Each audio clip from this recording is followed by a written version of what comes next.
Good morning, everybody. Welcome to your Rangers Review morning briefing. It is Tuesday, the 17th of February. I'm Derek Clark, and I'm joined this morning from Rangers Review HQ by Blair Malloy. How goes it, Blair? Morning, Derek. Yeah, it certainly is the 17th of February. And I was just enjoying the comments before we came live there of the people betting whether we were going to be late or not. So I think we're on time. I think we're on time with 9:30. We certainly hit the go live button at 9:30. So we endeavour to do our best to be here on time for you guys every morning.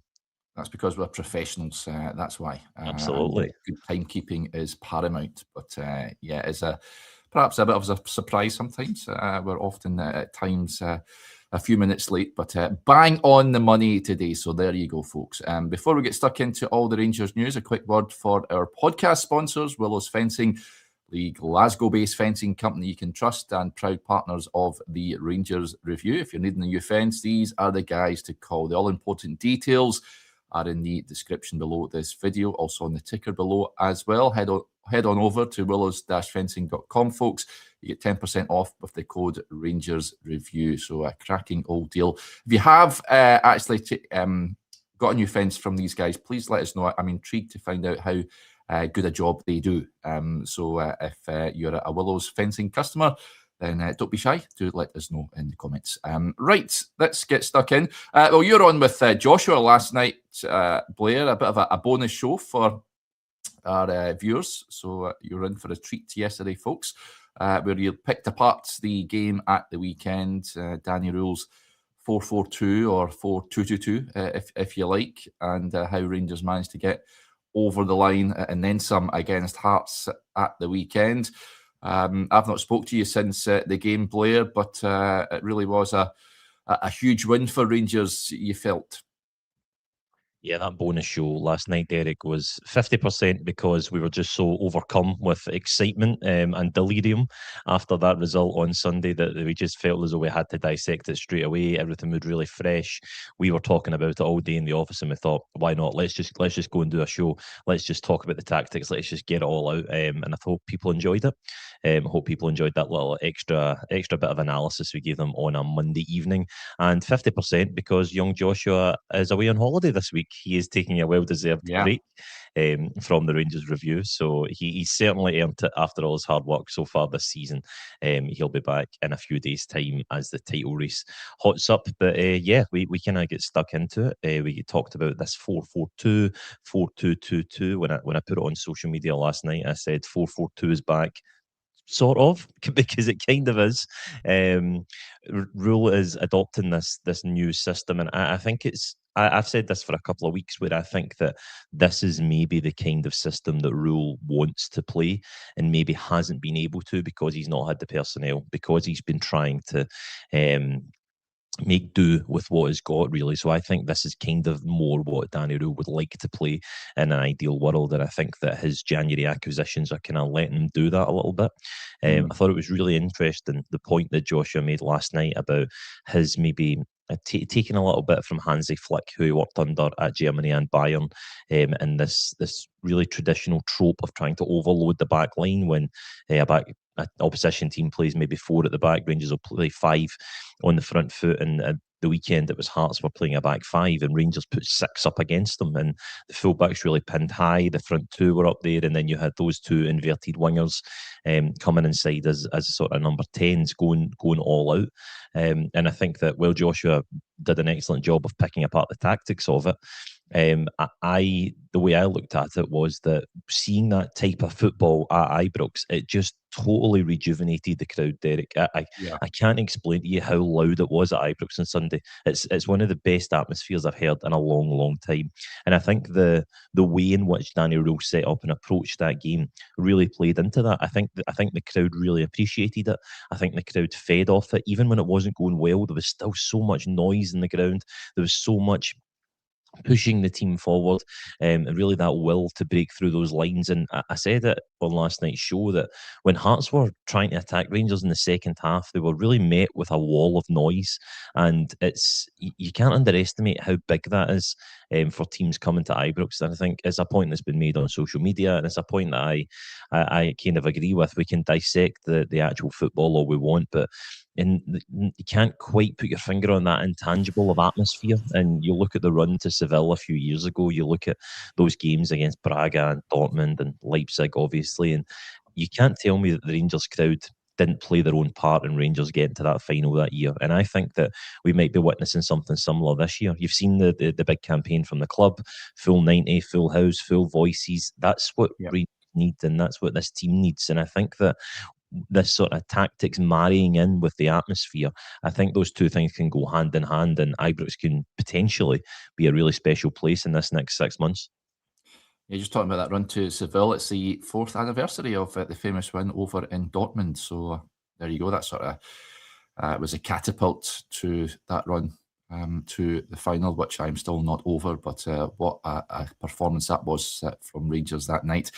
You're quite right about the atmosphere, and Rangers did tweet out yesterday about that. Said they tweeted their days at Ibrox that live long in the memory and really stand out. Yesterday was one of them. An attendance of 51,092 was a record of the modern era and the highest at Ibrox since John Gregg's testimonial match back in 1978. So there you go. That was quite something, a record attendance. And certainly going by your footage that you filmed the game, Blair, it was, let's just call it limbs and lensome. It looked like a real raucous atmosphere, that's for sure. I had to put my phone notifications off, Derek, because I wasn't getting any sleep after that game. It was just going off every 5 minutes. But yeah, it's one of those moments, and I was just sometimes you're better being lucky than good when you capture a moment like that on camera. Mm-hmm. But it's just when you watch it over and over again, you feel that inhalation of breath just before Yusuf Chermiti's about to score, and the feeling that just washes over you when he's about to put the ball in the net for that fourth goal is something that really you can't be beaten. And it's one of those times where I feel really sorry for people who don't like football, and I feel really sorry for people who don't have that passion about it, because the feeling is just undescribable. It's unmatched, and like I said, that the noise around Ibrox when that fourth goal went in, just knowing that relief of this is going to be a massive 3 points, it was something else. Yeah, but what I found quite nice in a way was there's a lot of journalists from down south came up to cover that game on Sunday, and you get a lot of people on social media saying that's what Sky should be showing Super Sunday. It shouldn't be the sort of mundane affairs that they show down south in the Premier League. They should be showing Scottish football because it's much more passionate and much more exciting. But then on the other flip of the coin, we've got one of the worst TV deals, I think, known to man. So thank you to Neil Doncaster and the powers that be for deciding that TV deal. I think they've certainly sold Scottish football short. Certainly when you're serving up that sort of drama and this sort of drama this season, Blair, everyone's looking, there's eyes on Scottish football from places that don't often look at what's unfolding at the game and up north across the border. Yeah, I think you could make an argument that the title race in Scotland this year is probably one of the most exciting in Europe. I think it has definitely captivated people from far and wide. I know that Hearts have been getting a lot of interest from across the continent, from the US, from France. I actually seen a clip where, and I know that we're talking about Rangers, but just I digress a little bit, where Claudio Braga was on CBS Sports, excuse me, talking about their run. So it's really caught the attention of people worldwide, which I think is absolutely incredible for the game in Scotland. Like you said, the fact that the TV deal probably isn't up to muster when you consider what they're serving up, at the amount of people that you've seen tweeting on Sunday afternoon or talking about on Sunday afternoon, going, what an afternoon of entertainment. This is a half-forward game that is right up there with the old Super Sundays of the past, of Arsenal, Chelsea, Liverpool, Man United, Man City. Any of those games would have killed to have an atmosphere like Rangers Hearts on Saturday afternoon. And that's the thing about Scottish football as well. It's not perfect. It has its foibles, it has its flaws, many of which we point out on here every week. But when it really gets going, it's real and it's raw and it's passionate, and fans really, really care about it. And I think you've seen that on Sunday afternoon. That was pure passion, pure emotion that came out, and it infiltrates your daily life in ways that people maybe can't imagine that don't live in this country. And I think that hopefully my little 20 seconds encapsulated that just a little bit for the Rangers fans on Sunday afternoon. Yeah, most certainly. Some interesting points come in. We'll get to them shortly, but I'll address this because I think Carol asked this yesterday. She says, Derek, did you have a good holiday? I did, Carol, thank you. It was suitably freezing, which is what I look for in a holiday. So all's well. And you don't get sunburned in the places I go to. So yeah, it was a nice wee break, Carol. Thank you for that.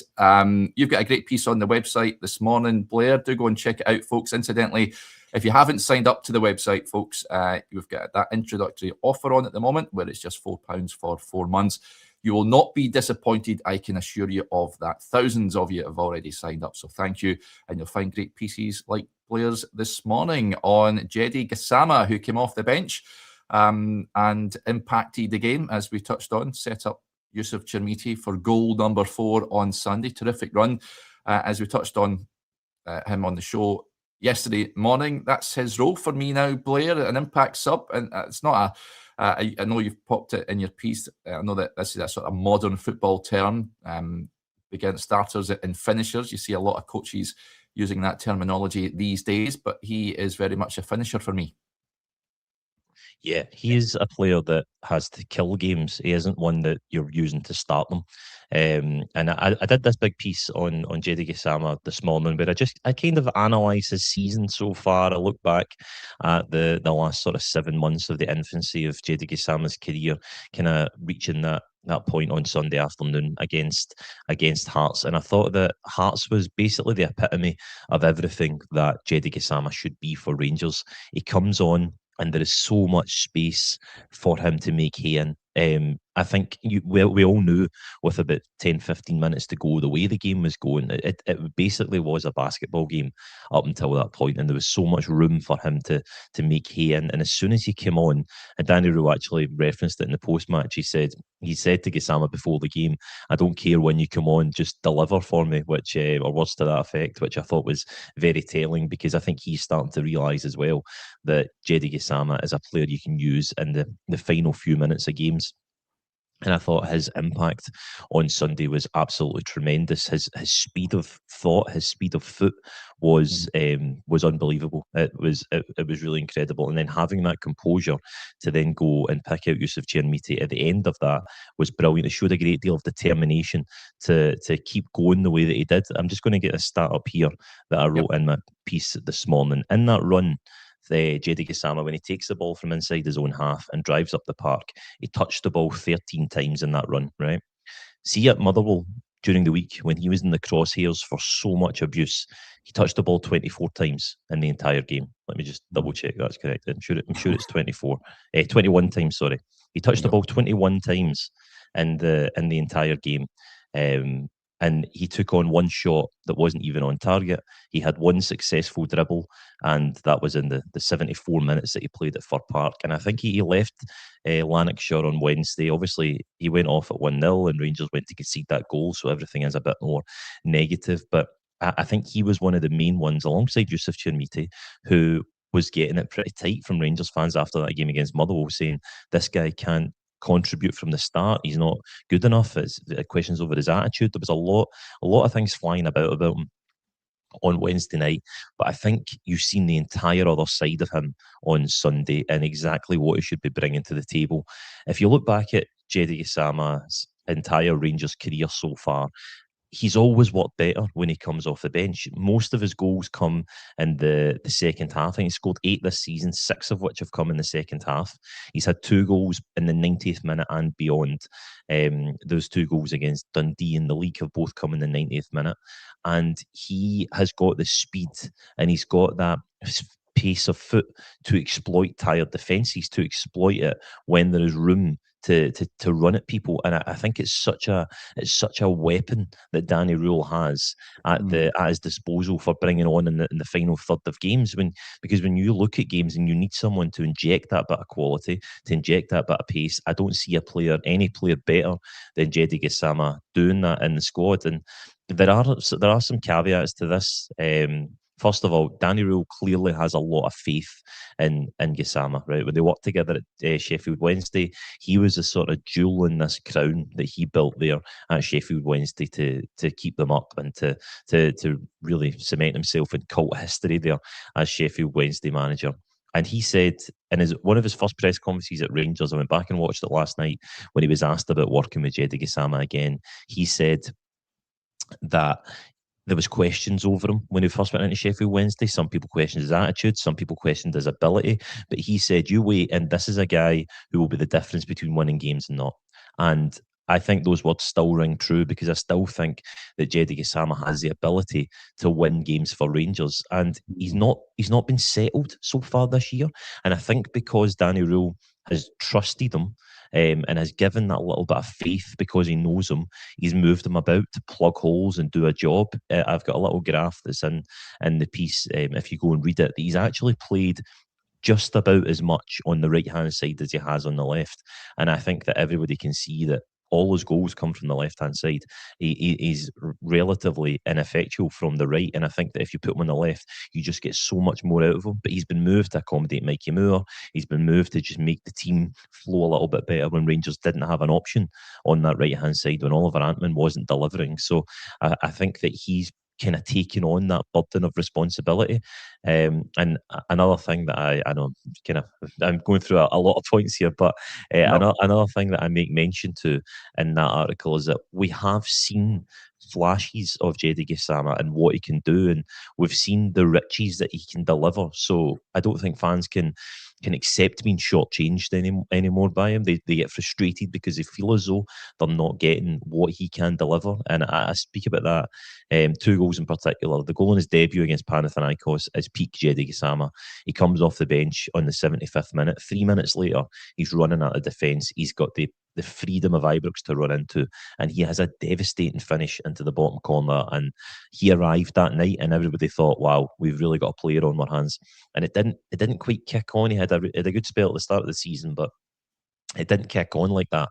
And also that night in Austria against Sturm Graz, when he scores this magnificent goal, when he takes the ball down on the byline with this impudent sort of on the back foot chop mid-air, drives inside and puts it in the bottom corner. And it's one of those genres of goals, Derek, that gets forgotten about because the result was so catastrophic. Because Rangers lost that game, it will never be spoken about as one of the great Rangers goals. And I think Jedi Gassama was robbed of that because of the team. And I think that kind of sums up his time in microcosm, that the team was performing so poorly and there was so little confidence and creativity that he has suffered as a result. And now I think that if you give him this role of, okay, the last 20 minutes are your domain, go on and win the game when there's space to be had, I think you can see Jedi Gassama being an incredibly important player in the next few months for Rangers. Yeah. He's certainly got a role to play, that's for sure. There's a few interesting points. When I was on with Adam with the Q&A show on the Extra channel yesterday, we discussed Gassama and a number of other issues, of course, but RRM 2305 and a few others were raising this point. He says that Antman is better on the left, and perhaps maybe see Oliver Antman's came back into the side following his injury, and he's looked pretty bright, I've got to say. That is another option for Rangers. I want to see more of him over on that left-hand side, perhaps. I know he plays there for Finland, ahead of the game on Sunday. Livingston away, Blair. If you're Danny Rule, are you looking to make any changes from the team that started against Hearts? Of course, we've got the plastic pitch to contend with as well, so don't be taking any unnecessary risks with players. What would you be doing? Would you maybe be bringing in Oliver Antman, perhaps?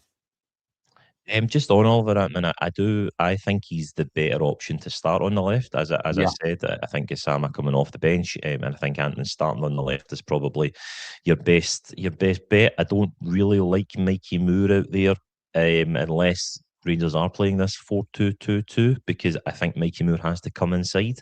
And I think if you're asking Mikey Moore to be disciplined on the wing, I think you'll lose a lot of what Mikey Moore can bring you. So I really like Oliver Antman out there. I think Antman has already established a little bit of a relationship with Tour Romans, and I think a lot of that is to do with the fact that Tour Romans looks like a very, very accomplished football player already. Now, I don't want to big him up too much. I don't want to get carried away because we have been burned before, but I think that Romans will improve whoever plays on that left-hand side because of his overlapping runs, because of his defensive solidity, and because he's always going to be there. And every time I've seen Tour, I know I've gone off kilter a little bit here, but every time I've seen Tour Romans, he just knows when to deliver the ball. Like, he knows when to put his head up, and he knows when to stop, and he just doesn't hit a ball across the face for the sake of it. He actually shows a little bit of composure before he puts a cross in. So I think that he will make anyone who plays in that left-hand side better. I think Oliver Antman is a good option out there. I would probably put him in against Livingston. It'll be very interesting to see if Rowe continues to go with this really high octane front foot, this Red Bull style, even in away games, because we know that Livingston is tricky on that plastic pitch. It's really tight. It's going to be a bit of a slog. But at the same time, if you get a goal early, Rangers should really be killing that game off with the players that they have.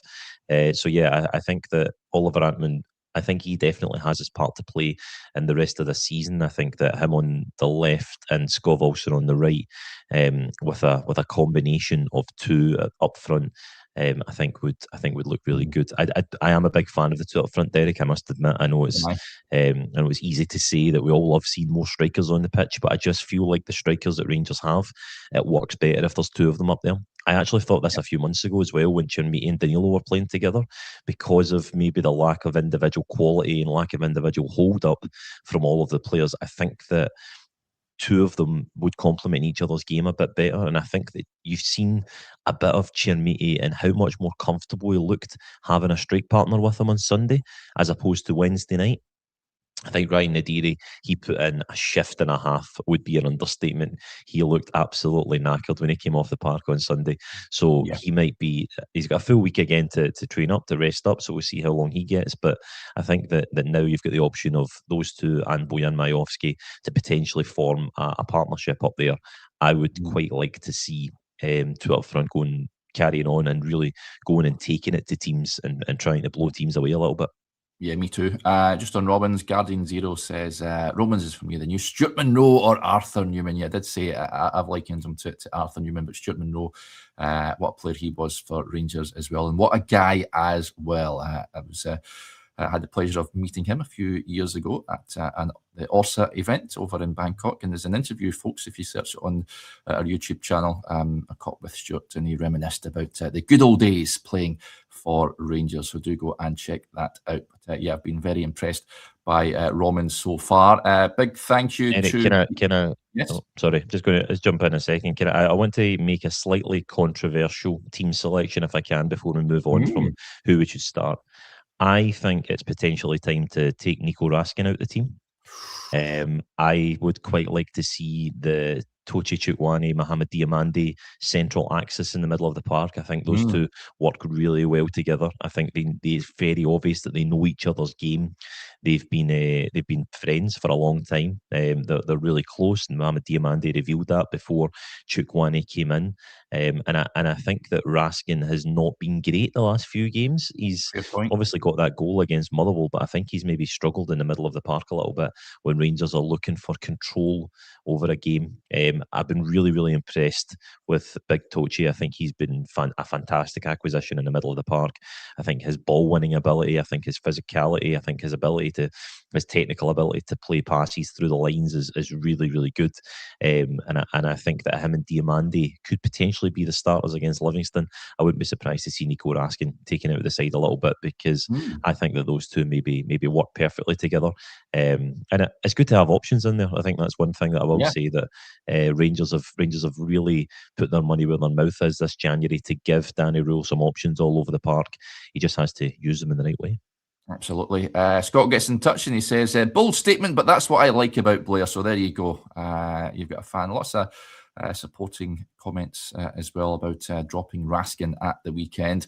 Another player I would be, not so much dropping as preserving is Dujon Sterling. I do not want him playing on that pitch in any way, shape or form. So I'd imagine James Tavernier comes in for him at right back. Other than that, I don't think he'd be making too many alterations to the team. Thierry gets in touch and he's very kindly donated to the channel. Thank you, buddy. He says, Mikey Moore gets it. We should try sign him permanently.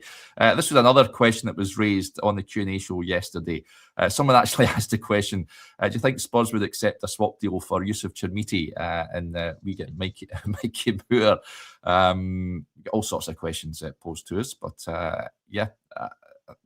I cannot see Rangers affording Mikey Moore on a permanent basis, Blair. However, if there was an opportunity to bring him in on another loan deal, then I'd be looking to explore that. Who knows what division Tottenham are going to be in? They're having an absolute howler of a season and they're looking over their shoulder at this point in time. No idea if the boy from... They've got Igor Tudor in. He was recently at Juventus, wasn't he? I have no idea if he's going to get a tune out of this group of players. Who knows what sort of Tottenham that Mikey Moore will be going back down to in the summer. But he's certainly loving life at Rangers. He's playing regularly, which as a boy, a teenage lad, that's all you can ask for, really. That's living the dream, if you like. Mikey Moore, would you be keen to keep him next season? I actually don't think we want Spurs to get relegated, because if they do go down, Mikey Moore's exactly the type of player they'll bring back and play every week when they try and sell off all of their big stars for big money. So we kind of want them to stay in the top division and keep spending money like it's getting out of fashion, and then Mikey Moore's got a bit more competition on his hands to get into that Spurs team, because I think that's the only way that Rangers are going to get him back. Look, it's an interesting one, and this is me speaking just purely from my own opinion. I don't know anything, I haven't heard anything, but I think a lot of it will depend on what happens at the end of the season with Rangers. If they're potentially playing Champions League football, would Tottenham rather go and send Mikey Moore to a Champions League team, competing for a title, playing at 100 miles an hour every single week, week in, week out, or do they want to send them to, with respect, Burnley or Southampton or Leicester, or whoever comes up at the bottom end of the Premier League, to go and play 18, 19 games in, albeit a higher standard. Leicester won't be coming up. They might be in League One of all places. Oh, it shows you how much I pay attention to the English Championship, Derek. I can only apologise to our lower league English viewers. I know what you mean, though. the teams of that ilk that have come to mind when I think about them. But yeah, would they go and play 18 games in the Premier League? Now, albeit I get the argument, right? It's a higher standard. Technically, it's much better, and players develop better playing in that league. Yep, I get it. But Mikey Moore is getting something that is very, very hard to replicate, and he's experiencing winning, and he's experiencing what it's like to be successful, and he's experiencing big moments on big stages. You can't tell me that Mikey Moore scoring that goal at Parkhead will not stay with him as one of the best moments of his career, no matter what he does in the game. And I think that if Rangers do go on and achieve success this year, no matter what that looks like, that'll also stay with Mikey Moore as some of his biggest successes in the game. So I feel like he is a player who enjoys it here. He's obviously spoken about his family and Millwall fans. The bit of a fondness for Rangers, I think he alluded to before. So it wouldn't surprise me if Rangers make a little attempt to try and get him back. I don't think there's any universe in which Mikey Moore signs on at Rangers permanently. But I do think there may be a little glimmer of hope that might get him back on loan for another year. And what another year that would be. Mikey Moore, another year older. And if he keeps developing the way that I think he might, I think he could be a special talent. Yeah, I think he's got a bright future in the game, that's for sure. Some other points, first of all, I wanted to bring up, where is it? This point here from Darren. He says, do you think we'll see young Kyle Glasgow make an appearance this season? Tearing it up at the old Alcas Cup recently, of course. Kyle Glasgow on the periphery of the senior setup, signed a new deal recently as well. I think we had that story out on the website recently. Very highly rated from the snippets I've seen of this lad. He looks like a special player. Whether he features in any game between now and the end of the season is another issue, given that Rangers are going for the title. Probably, I find it hard to see where he would get an opportunity. Blair, if Rangers, for example, were well out of the picture, then I think he's got more of a chance this season, but he's certainly one for the future.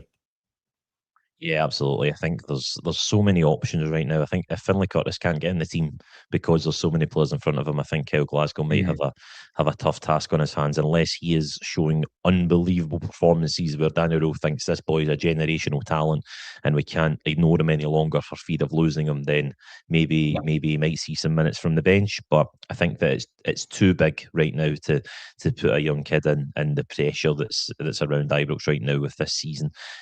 But definitely from what I've seen, the clips of them, I can't say I've watched them live, but from the things that I've seen online and the little clips that have been going around, he certainly looks like a really good talent. And we'll see how he develops. I would just like to see him play for Rangers. I think that's a real issue, and this is a pod for another day of young players not actually fulfilling for the club that they came through and just getting poached by English teams straight away. You look at Billy Gilmore, you look at Ben Doak across the city, these players that could have and should have been lighting it up in Scotland for a good few years, and before they even got anywhere near it, were already whipped away. So I would like to see him at least get maybe a season or two under his belt at Rangers, let Rangers fans enjoy him for a little bit, and if he's got the talent that his potential proves, then go on and make a big move somewhere else. Yep. And a bit unusual scene we had on the website yesterday, folks. Joshua and Chris bringing us this news. Rangers under-19 coach Liam Ross departing Rangers to take up an academy role with Championship side Southampton. Now, an update on his successor is expected in the coming days as Malky Thompson prepares to take charge of the team. I think they're playing last night, were they? I think so. So, yeah, we understand he's finalised a switch to St Mary's. Spent several seasons at Rangers as part of the youth structure, previously working with Dundee United and Swansea. He's been part of the 19s since Steve Reid Smith's appointment to Daniel's staff at first team level. So he will head down south, and Rangers looking for a replacement. So, yeah, it'll be interesting to see who they bring in, but is an important role, as we just touched on there. It'd be good to see more young boys making it through these age groups and starting for the first team. There is not enough young boys that are doing that. It's not just a Rangers thing. Like across the city as well, Celtic don't bring many players through either, but you can't beat young homegrown boys staking a claim in the team. And I very much hope you touched on there Finlay Curtis. I hope he smashes it at Kilmarnock, comes back and is a permanent fixture in the team next season. Right, before we start, Laura gets in touch. I'll quickly run through this. Laura, Derek, who would you start against Livi? We sort of touched on that. The only changes I'd be making would be Tav for Sterling. I quite like Blair's idea of dropping Nico Raskin. I think I would go along with that. I would also be inclined possibly to drop John Souttar for Nasser Giga, again, just with an eye on the playing surface.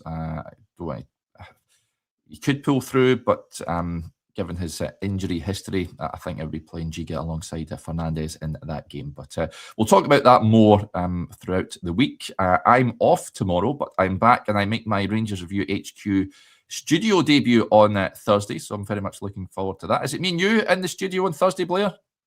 Absolutely, Derek. I've got this seat warm for you, sitting next to me, waiting for you on Thursday. You can take over hosting duties on Thursday morning here in the studio. I'll be your esteemed guest. You can come and see this magnificent palace that I've built here to broadcast out of for Rangers Review Towers. Lovely, jubbly. Cannot wait. Right, folks, that will do us there. Big thank you to you all for interacting with the show. Big thank you to Blair as well. Go and watch his video with Joshua. Really great tactical breakdown on the win over Hearts. Tomorrow, I think Chris is on with Stevie, if I'm not mistaken. So, yeah, you will be covered, and then we're back on Thursday. So enjoy your Tuesday, whatever you're doing, and we'll chat again soon. Bye for now.